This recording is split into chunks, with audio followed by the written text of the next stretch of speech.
Però anem a parlar de dormir. Sí, el problema és que no és apagar un interruptor i dormim. És un procés complex, el que passa dintre del nostre cap, per tant l'hem de cuidar molt bé perquè pugui passar. I a la que interferim amb alguna cosa es complica. I diguem que tenim la vida plena d'interferències. Sí, si vivim en una ciutat, és molt diferent viure a l'Àfrica que viure aquí on tens 1000 coses pendents per fer cada dia i sempre en tindràs per fer, i si no saps parar el cervell, doncs sempre estarà rumiant coses per fer, coses pendents, reunions, sempre hi haurà alguna cosa. Sobretot perquè, a més, ens emportem ara ja la feina al llit, pràcticament, no? El fet de que en un moment donat nosaltres tinguem la gent del telèfon mòbil o el WhatsApp i estiguem al llit i al costat tinguem el telèfon mòbil i estiguin entrant missatges, és que no estem desconnectats mai, no? Avui dormim una hora menys que fa 40 anys i, evidentment, la tecnologia no està jugant a favor del son, sinó en contra.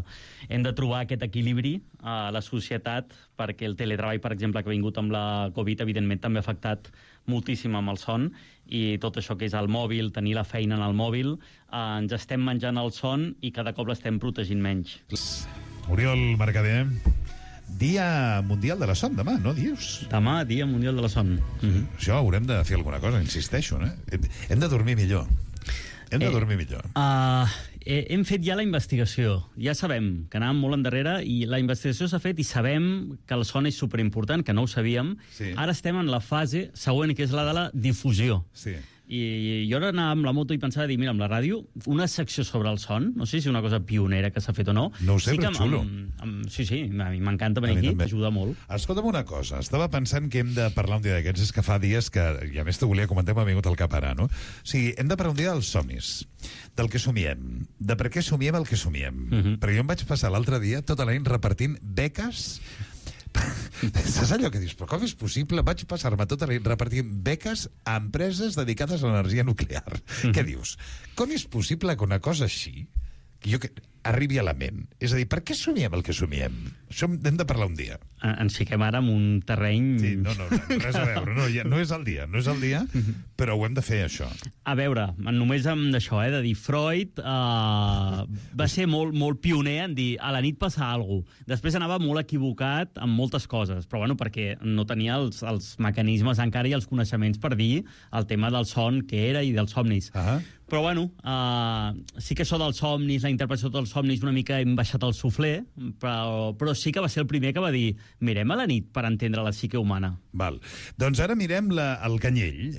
Si vostès es connecten a les xarxes del Tot anirà bé, que és @totanirabestel, veuran una fotografia, imagino que si no està ja deu estar pràcticament a punt, del Canyell de l'Oriol, amb aquest rellotge, que vindria a ser un rellotge una mica més gran, tampoc massa més, una mica més gran del que és habitual, que serveix per fer què exactament, Oriol? Bueno, és el que estava dient el convidat d'abans, aquestes petites bones notícies dintre de la involució del ser humà, que sembla que no evoluciona amb les guerres, i doncs, ostres, la ciència avança molt i té un impacte amb la salut que ens podem beneficiar ja. I aquesta és una de les realitats, que avui en dia, fins ara, estudiar el son doncs, era anar una nit a fer una polisomnografia en un hospital, tot connectat, i vèiem aquella nit que havia passat. Però clar, estàs parlant d'una nit i se t'escapa molta informació. Clar. I nosaltres, els especialistes, sabem que, per exemple, amb l'insomni o amb el cansament, la somnolència, a vegades no hem de mirar tant la nit com sinó també mirar què estàs fent durant el dia.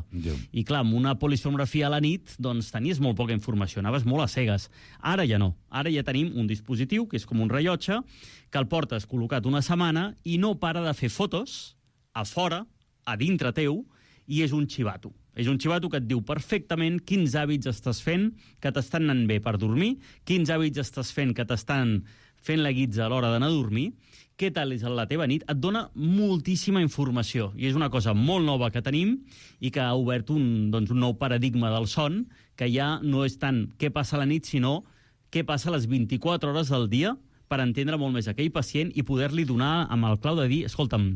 És el que et passa és això. Sí, clar, perquè això et dona molta més informació de la que nosaltres conscientment tenim. Correcte. I et dona molta consciència. No sé si vostès estan d'acord amb mi o no, però quan t'agafa aquella cosa, aquella mena de modorra, no? Que dius, és que no me'n puc sortir. Vull dir, i a més estàs en un lloc que la gent et mira, no? Però seran els focus, no sé el que serà, que vas cansat, probablement, que ja has dinat. Oriol, què tal? Bona tarda, Bona tarda. Oriol Mercader. I de sobte fas un Biden. Que és això. Jo crec que ja li he posat nom fa una estona a aquesta cosa, que és fer un Biden, que és quan no pots evitar-ho i et quedes adormit. I és molt correcte fer un Biden. És molt correcte? Sí, si tens l'edat del Biden, estàs fent el correcte. I si no tens l'edat del Biden, Toca dormir més per la nit. no t'has quedat dormit tu alguna vegada? Allò, home, la consulta no, m'imagino que no, que seria terrible, no?, quedar-te dormit mentre algú t'explica els seus problemes. Parlant- I tu, doctor, perdoni. No, però hi ha un test, a l'Epworth, Sí? que es fa per veure el grau de somnolència, i una de les preguntes és de dir, fent un viatge d'una hora com a acompanyant et podries quedar dormit, estant al cinema amb les llums tancades et pots quedar dormit del 0 al 10 quan? I una és amb una conversa, amb una reunió, evidentment, tots caiem fregits com el veïn, però amb una conversa amb una persona et pots, i això ja és un cas greu. Això és el cas més extrem, no? Sí. Jo vaig tenir una època que cada vegada que anava al cinema sempre em quedava dormit. Això què vol dir? Jo trobo que és un plaer. El és un moment aquest plaer. que lluites amb la pel·lícula de la vull mirar i dius, apa, ja. A no ser, això que vaig explicar-te, que no ho hauria de fer públicament, però ho faré, et juro que és veritat. Tinc un amic que és director de cinema, val? I és un molt bon director de cinema, que la seva pel·li li van donar el Premi Goya a la millor pel·lícula d'animació, premi a la millor pel·lícula d'animació a nivell europeu, un megacrac de la vida. Va venir un dia a casa i em va dir, et porto la pel·lícula. I era el primer dia. Tu creus que em vaig quedar dormit? En el minut 3, amb el director al costat. És terrible, no? Era l'època que feies ràdio pels matins. Era l'època que feia ràdio als matins, s'entén, no? Sí, completament. O sigui, li puc dir que et truqui perquè això m'ho arregles, no? A nivell argumental. Sí, un justificant de... Però si ets... Tot anirà bé, amb Toni Marín. Ja et dic ara, Oriol Mercader, què tal? Bona tarda. Hola, bona tarda. Apropa't una mica al micro. Dic, ja et dic ara que... no, a mi no, al micro. Bueno, et pots però si vols compartir micro, però l'estudi és gran. Argimon no voldria. Argimon no voldríem. No, però anem amb mascaretes. Sí, no, anem amb mascaretes, no hi ha problema. Deia que d'aquí uns dies et demanarem que ens donguis consells perquè els nens dormin bé la nit de Reis. M'entens? Perquè, clar, no sé si hi ha algun tipus de tècnica, algun tipus de truc per aconseguir que dormin bé, no? Si estan nerviosos i s'ha de fer la feina per la nit. Clar, no? O que és equiparable a quan intentem dormir i a l'endemà tenim una cosa important i no podem. Exacte. No? Bueno, com estàs tu? Molt bé. Com es presenta el Nadal? Bé. Ara m'han vacunat avui, tercera. Ah, ja tens la tercera, tu? Ah, molt bé. Molt bé. Ah, bueno, perquè tu ets personal, clar, sanitari, no? Molt bé. El nostre company l'Oriol Mercader ve, com sempre, a ajudar-nos a dormir una mica millor, entre d'altres coses, i avui posant al damunt la taula una cosa que per moltes parelles és un autèntic problema, no? Que és la llum. Hi ha gent que necessita dormir amb tot a les fosques, quan més a les fosques millor, mentre que d'altres necessitem una miqueta d'alegria visual. No sé si acabes de notar en quin grup estic jo. Sí. Es nota una mica, no? Escolta'm, el tema de la llum, per què ens afecta tant la llum ara, el tema de dormir? No és un problema de parella, és un problema social, universal, ecològic, no? És un drama. És un drama i ja ho dic abans de començar, abans de despotricar contra la llum. Sí? Aquest cap de setmana vinc de veure molta llum a poblets aquests de mercados navideños per França, per tant vinc contrariat, perquè no és gaire coherent el que he fet el cap de setmana, per tant, jo el que pugui dir avui, sí, però com tot mortal, m'agrada. Tens grans contradiccions. Sí, m'agrada, però realment és una cosa que hem d'agafar certa consciència perquè tenim un problema molt greu, que cada cop és més greu, afecta a moltes espècies, entre d'altres el ser humà, i sobretot a l'homo sapiens urbanis, no sé si existeix, però no ho sé, però els sona que bé. vivim en ciutat és un problema que realment hem de ficar un stop i plantejar moltes coses. La contaminació lumínica, dius? Sí. Però perquè ens afecta molt? Afecta moltíssim. A veure, el problema sobretot és que hi ha moltes cultures, i ara ho veiem molt amb Nadal, no? Els centres comercials, doncs, que fan aquesta cultura de la riquesa molts cops valorada amb quilowatts de llum. Sabem que aquesta llum tènue, però que no és tan maca, no crida tant l'atenció, doncs té un efecte molt menys impactant tant amb tots els éssers vius. Per exemple, ara venia amb la moto i veia un autocar davant meu i dic, home, és que hi ha el nom Natura Encesa o alguna cosa així, això de Pedralbes. A veure, si jo hi vaig m'encantarà. Segur. Però és una barbaritat i fa molt mal. Aleshores, bueno, hem de ser coherents com qualsevol farola que veiem aquí amb llum blanca hem d'entendre que ens fa molt mal a tots. Per exemple, la nostra salut mental... Però vols dir, estan desperts. Estan desperts. Estem perdent la nit. O sigui, ens hem de plantejar que estem arribant anem cap a un extrem on la nit, la foscor, cada cop va desapareixent. Doncs deixa'm que t'ho plantegi d'una altra manera diferent. És a dir, et pregunto com a membre o portaveu d'aquesta espècie que és l'espècie humana. Com haurien de ser les nits de les nostres ciutats? Parlo de, no les nits d'oci, sinó les nits lumíniques de les nostres ciutats. Coherents. Primer, per dormir bé, entre moltes receptes n'hi ha una que és bàsica, que és molta llum de dia, molta foscor de nit. I això és innegociable. O sigui, tu ets del primer grup, no? Dels de apaga-ho tot, posa cortines, baixa la persiana. Tots ho som. Ara, després, hi ha que som més conscients que això va bé, però encara que tu diguis a mi m'agrada que m'entri llum, igualment això no et va bé. Ja. És com la cafeïna, no? A mi no m'afecta la cafeïna, a tothom li afecta. Hi ha gent que no podrà dormir, hi ha gent que s'atabalarà més, però l'ésser humà és un ésser diürn i és que és com si fos una orquestra i el director de l'orquestra, el que ho posa tot amb hora, el tema del son i de la somnolència i de la vigília, és la llum i la foscor. Per tant... El soroll de fora, m'imagino que el per què estem dormint pitjor en aquests moments és multicausal, no? Són moltes les causes que ho provoquen, no? Sí. Moltes, fins i tot també el tema d'estar tancant temporada, de tancar les coses, l'estrès de la feina, les colònies dels nens, doncs, evidentment, quan hi ha un canvi, com pot ser ara que comença l'estiu, planificar les vacances, doncs tot això es va acumulant i ara és normal que sigui una època difícil. Què fem? Què fem? A veure, el primer va sortir que em van comentar ostres, que ha sortit la píndola del son. Sí. Això és molt típic, eh? Avui ha sortit la píndola antiressaca. Ja te l'explico després. Massa tard. Massa tard. No és mai tard, no se sap mai. Digues. No, doncs això, el tema de l'insomni s'ha d'entendre de dir, si jo et dic, Toni, tinc febre, dona'm un paracetamol, que tinc una infecció a l'orella, i tu em dones una pastilla, em diràs, però bueno, la infecció segueix estant. Clar. Amb el tema de l'insomni, així com aquesta píldora que dèieu de dir, ostres, ha sortit això, res, no és cap panacea.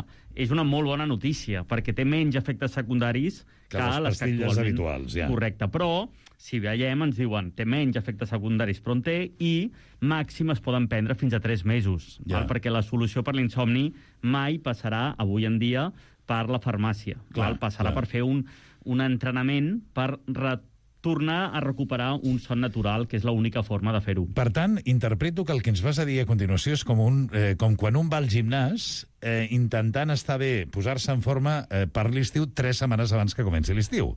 I el diu el senyor al gimnàs, fas molt bé, però això ja per l'estiu de l'any que ve, no? D'alguna manera, o sigui, el que passa és això, no? Correcte, d'alguna forma és com el barco que s'enfonsa i dius, ensenya'm a nedar, i no, havies d'haver vingut aquí amb saber nedant. El que avui et vull explicar és quan fem un tractament, un programa cognitiu-conductual per tractar l'insomni, quines coses tractem. Vull que hi anem directament a donar-te unes pistes, evidentment, doncs ara tu no pots anar a Google i dir vinga, va, vaig curar-me l'insomni, busco tractament cognitiu-conductual i em descargo i m'ho estudio. Perquè s'ha de primar molt, cada persona s'ha d'entendre la seva actitud que té amb el son, quines conductes has de canviar, però sí que hi ha un tractament comú que els especialistes utilitzem per les persones que tenen insomni i que saben que no poden estar tota la vida tirant de pastilles, doncs és el moment d'afrontar, fer aquest entrenament cognitiu-conductual que segueix una sèrie de passos. Em sembla perfecte. L'Oriol Mercader, com saben vostès perfectament, és el nostre psicòleg, expert en rendiment i també en son. Avui anem a parlar de son. I anem a parlar d'això que deia ell, no? Que moltes de les coses que fem cada dia, ara que efectivament cada vegada es fa més tard de nit, doncs van en contra del que seria una manera plàcida de dormir, no? Els principals inconvenients ho deies tu, no? La llum cada vegada més tard, el so que ens entra a l'habitació, l'alcohol, que moltes vegades en el fet d'allargar el dia probablement vas i prens alguna cosa, tot això afecta negativament, eh? Sí, tu em vas comentar que tenies l'hàbit de prendre una copeta de vi a la nit. Sí. I jo et vaig dir, Toni, et faré un estudi del son. Sí. I ara estem en directe, t'enganxo. li he donat al Toni, que s'han portat a casa, un holter, que avui en parlarem. I encara no l'he fet. Però jo crec que ho està evitant, perquè me l'ha tornat sense haver-se fet l'estudi pels fills i per lius que ha tingut, oi que sí? Perquè estic molt embolicat. És el gos que m'obliga a sortir fins... Sí, avui t'enganxo. Tot i que estic per telèfon, et faré un breu test que la gent se'l pot també fer a casa. Molt simple, es diu Epworth, és un test de somnolència diürna. Però per què em fas aquest? Que depèn del resultat, ens pot donar pistes. Després, evidentment, el que s'ha de fer és el següent pas, que és fer un estudi amb una polisomnografia respiratòria per veure que la màquina ens digui si realment estem fent això, que és un gran tema en el món del son, que són les apnees. Sí, les apnees. Això és molt important. Aquest tema és molt important i afecta a molta gent, d'altra banda, no? A molta més gent del que es pensa i segur que molta gent que ens està escoltant està fent apnees i no ho sap. Clar, que aquesta és una altra. Mira, afecta... roncar és una cosa, les apnees és una altra. Roncar afecta el 50% dels homes, el 30% de les dones, però les apnees ja és que la respiració es redueix en un 50% l'entrada d'aire durant més de 10 segons. Podem arribar als 120 segons, estar a més de 2 minuts amb dificultats per respirar. Que fort, això, no? I això pot passar fins a 500 vegades per una nit. I adona't que, clar, és el que tu comentaves. Molta gent probablement té aquest problema i no se n'adona, no ho sap. Un 10% dels homes, això és molt. En medicina sempre treballem per sota. Sabem que un 10% dels homes tenen un grau d'afectació d'apnees greu. La notícia que ens va sorprendre molt ahir va ser conèixer que responsables de salut pública d'Alemanya han suggerit copiar per primera vegada la migdiada espanyola per implementar-la en l'horari del treball durant els mesos d'estiu. Oriol Mercader, quin gust escoltar-te. Com estàs, Oriol? Bon dia. Hola, Toni, quant de temps? Quant de temps, Com t'enyoro. L'Oriol Mercader, psicòleg, és especialista en son. Escoltàvem aquesta iniciativa ara de la classe mèdica alemanya recomanant la migdiada. Que bé, no? Finalment, Oriol? No. El canvi climàtic s'ho està carregant tot i també s'està carregant la lògica.